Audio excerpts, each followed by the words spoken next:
Okay, got some more panels. Gonna build an array up here.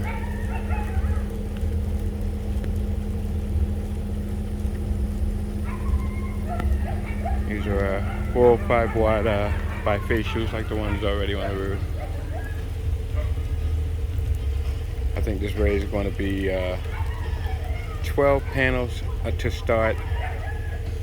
This little panel is the one that's going to replace the broken one from the tree fall down on my northern array down there. So I'll put that in place to replace it. That's just a 285. But I mean, that thing still provides power, so it is what it is. I need to move this array back, you know, in between the probably close to line up with the way that they're setting there. I'm going to have these guys set that same way, so they'll clear this tree line.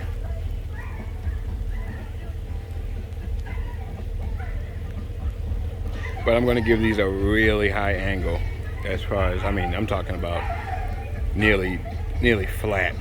You know, I'm doing some testing. I want to see what kind of performance I get out of a very, very, you know, close to, you know, 10 degrees, 15 degrees as I can get. So at this point in time, the way the sun is, it seems like it's directly overhead. So I'm hoping that that'll kind of get us what we want.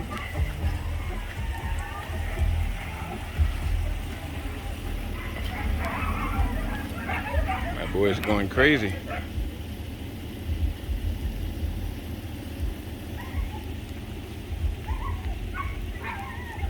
Still got the lines in the ground from the sprinkler system at the backfill, that stuff. What a pain in the ass that is. Technically I could use this roof also. I'll get good power out of it probably up to about 3 o'clock, 4 o'clock, in which case the coverage is going to just, you know, disappear.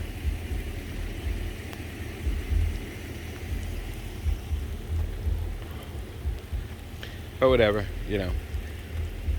I could put a power plant in this building to completely power this side of the property, actually, because honestly the way that it works now is I feed from this building underground up to that power pole, and then from there into this building. So I could, you know, theoretically put an inverter and battery system in here, have one of these arrays or array that I put on the roof there, power that, charge those batteries, and that would kind of run autonomously for the guest house down there, the boat dock, all of that. You know, and then separating those systems is a good idea. You know, one inverter or two inverters, you know, to run an entire homestead, you kind of want to have multiple inverters. You know, just remember the old adage that 2 is 1 and 1 is none. If something happens and you know your inverter goes offline for whatever reason, you're pretty much out of business. So you want to make sure that you take care of that. Have some redundancy, you know, built into place so that you can function.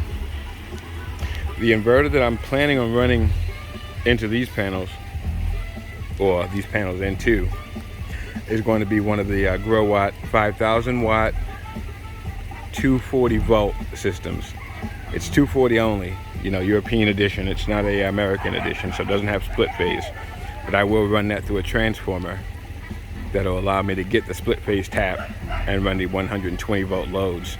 The advantage of that inverter is what makes it valuable, is that I have the ability to run 450 volts DC into it, which means you could literally run almost maybe 9 or 10 of these panels directly, you know, series connected to one another and into that system without having to go through combiners or anything like that. So that's an advantage. I plan on trying to see how many I can get on one string, and if it turns out that I have like a bunch of panels left over after that, then what I'll end up doing is just cutting that string into 2 and paralleling those two strings, so long as I stay under the 450 volt limit, I should be fine. And I should get pretty good production out of this. I mean, we're talking about well over 4,000 watts. So if you do the math on that, you probably end up with, let's say, 20 to 25 kilowatt hours for the day. That's pretty good production. And from what I've been getting around this area out of the current setups, I think that's going to be a fair assessment. I might be surprised, I might even get more. I'd like that if I do. Anyway guys, it's raining. I'm gonna get out of this crap. It's good talking to y'all. Hopefully you liked the video, and more to come as usual. As I improve, you will know about it. Please like and share the video if you can. It helps with my channel trying to get this thing built up. And I'll be back with you guys soon. You take care and enjoy the 4th of July. Happy birthday, America. Take care.